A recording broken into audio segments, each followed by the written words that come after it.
नमस्कार विद्यार्थी मित्रों, हम आज हिंदी कक्षा 9 में 12वां पाठ पढ़ेंगे। रानी लेखिका है महादेवी वर्मा।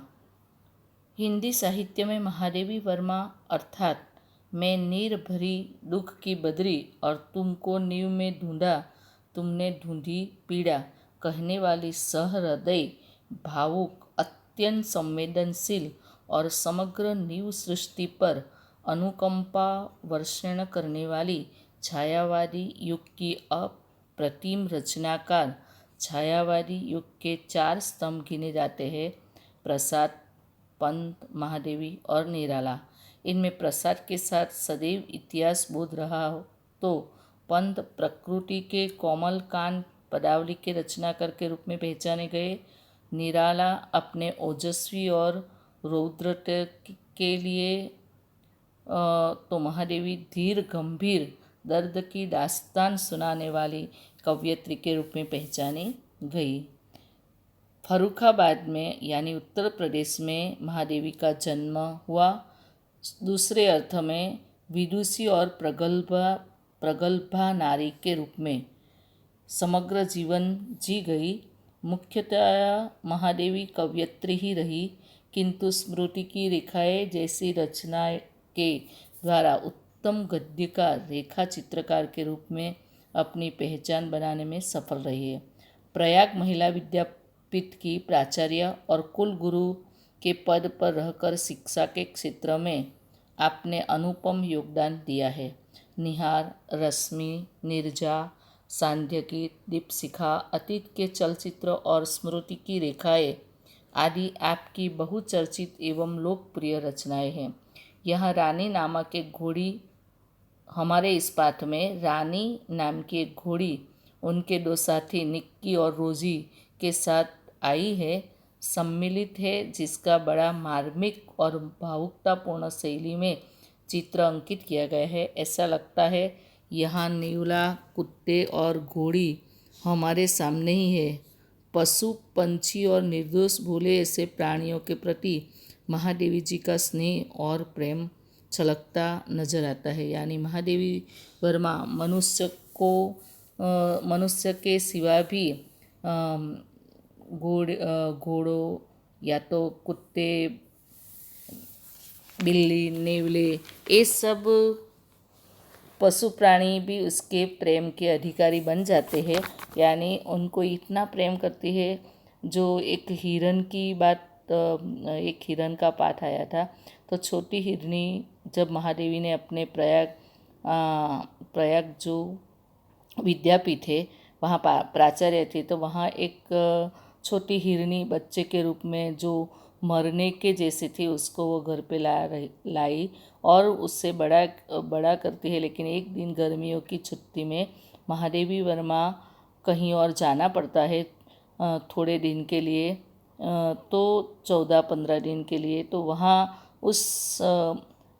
उसको छोड़ जाते हैं थोड़े पालतू पशु या तो प्राणियों के साथ। एक उसे संभालने वाला भी होता है, लेकिन अपनी मालकिन यानी लेखिका की याद में वह हिरनी इतनी बेबस हो जाती है कि वो उछाल कर अपना जान न्यौछावर कर देती। तो ऐसे ही छोटे छोटे जीव की प्रेम की अधिकारी है हमारी ये लेखिका। तो यहाँ भी बचपन से ही उसको सभी प्राणियों के प्रति, छोटे जीव के प्रति इतना लगाव है।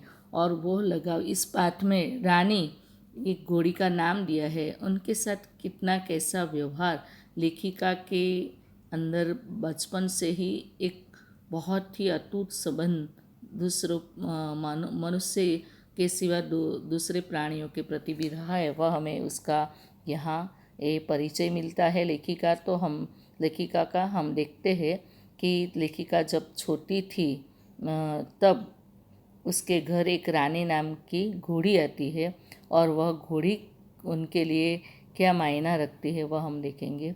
रियासत होने के कारण अब हम विस्तार से देखेंगे।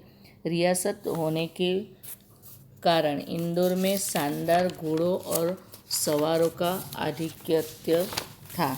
यानी अधिक रियासत का अर्थ होता है कि जो हमारे पास राजकीय रूप से यानी कि राजकीय रूप से यानी कि हमें वारिस में जो मिलता है वही बात है। वारिस में घुसानदार घोड़े इंदौर में सब लोग उसकी अधिकता ज़्यादा थी, क्योंकि इंदौर ऐसे राजा महाराजा के रूप में जो वो जाना जाता है। तो इसके अतिरिक्त हम अंग्रेज़ों के बच्चों को छोटे तत्व सफ़ेद गधों जिसकी जाति के संबंध में रामा ने हमारा ज्ञान वर्धन किया। ज्ञान वर्धन करना यानी ज्ञान का बढ़ावा करना पर घूमते देखते थे। रामा की कहानियों में तो राजा अपराधियों के गधे पर चढ़ाकर देश निकाला देता था। यानी भारत में तो जो गधे पर बैठते थे उसको एक सज़ा मिली हुई है, यानी दंड मिला है, इसलिए बैठते हैं, ऐसा उसकी कहानी में था। इन्हें गधों पर बैठकर प्रसन्नता से घूमते देखकर विश्वास करना कठिन था कि इन्हें दंड मिला है। यानी विदेश में तो सब उसके ऊपर बैठकर आनंद लेते थे, तो वो जो रामा की कहानी में सुना था वो तो विश्वास ही नहीं होता था कि गधे पर बैठने का एक दंड होता है। ये तो खूब प्रसन्नता से खुशी से बैठकर घूम रहे।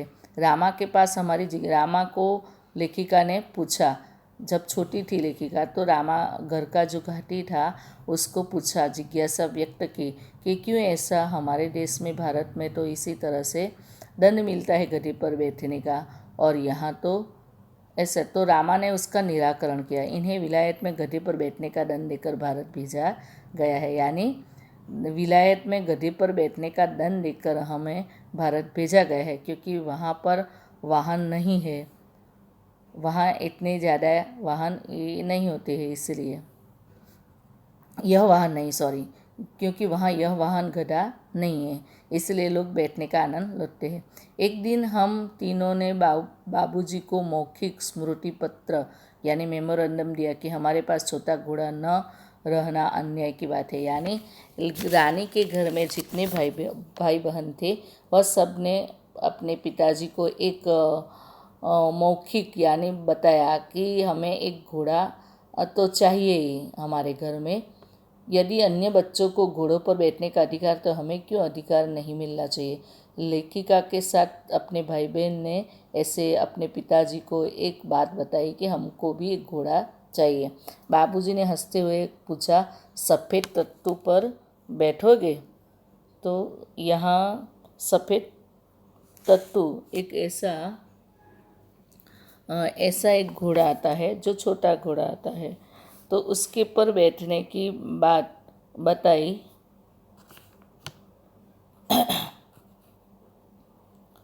और अन्य बाबूजी ने कहा कि तुम वहाँ बैठो के साथ ठेल मठाल के उपरांत मैंने अगुआ होकर गंभीर मुद्रा में उत्तर दिया, सफ़ेद तत्तू तो गधा होता है जिस पर बैठकर सजा दी जाती है। यानी बाबूजी ने भी बच्चे को एक तरफ से बांधा कि तुमको भी मैं सजा दूंगा, यानी गद्दा पर बैठना जैसे कि सजा देने के बराबर है। तो सफ़ेद तत्तू की बात सुनकर लेखिका ने और उनके भाई बहन ने बताया कि वो तो गधा होता है, उसके ऊपर तो दंड दिया जाता है उस पर बैठने का। पता नहीं हमारे ज्ञान के वजस्त्र स्रोत रामा को बाबूजी ने दाता या नहीं, परंतु यानी वो ज्ञान रामा ने दिया था, तो रामा को शायद बाबूजी को पता चल गया होगा कि ज्ञान रामा ने दिया है। तो उस रामा को दाता कि नहीं वो हमें पता नहीं, परंतु कुछ दिन बाद हमने देखा कि एक छोटा सा चॉकलेटी रंग का तत्तू आंगन के पश्चिम वाले बरामदे में बांधा गया। बरामदा तो घोड़े बांधने के लिए बनाया नहीं गया था, अतः बाहर से तत्तू को लाने के लिए दीवार में एक नया दरवाज़ा लगाया गया और उसकी मालिश करने तथा खाने पीने घूमने आदि को उसकी देखरेख के लिए चुत्तन नाम का साइस यानी उसकी रखवाली करने वाला भी रखा गया। तो कहने का अर्थ घोड़ों साइस यानी घोड़ों की रखवाली करने वाला। तो इसी तरह एक चुत्तन रखा गया, घोड़ा भी लाया गया, तत्तू यानी छोटा घोड़ा लाया गया आंगन में। ऐसे तो अभी तक वो कोई घोड़ा नहीं था, लेकिन लेखिका ने जब स्मृति पत्र दिया यानी पिताजी को याद पत्र दिलाया कि हमें ऐसा घोड़ा चाहिए, और पिताजी ने वह घोड़ा लाकर दे दिया। धन्यवाद विद्यार्थी मित्रों। अगले वीडियो में हम कंटिन्यू करेंगे।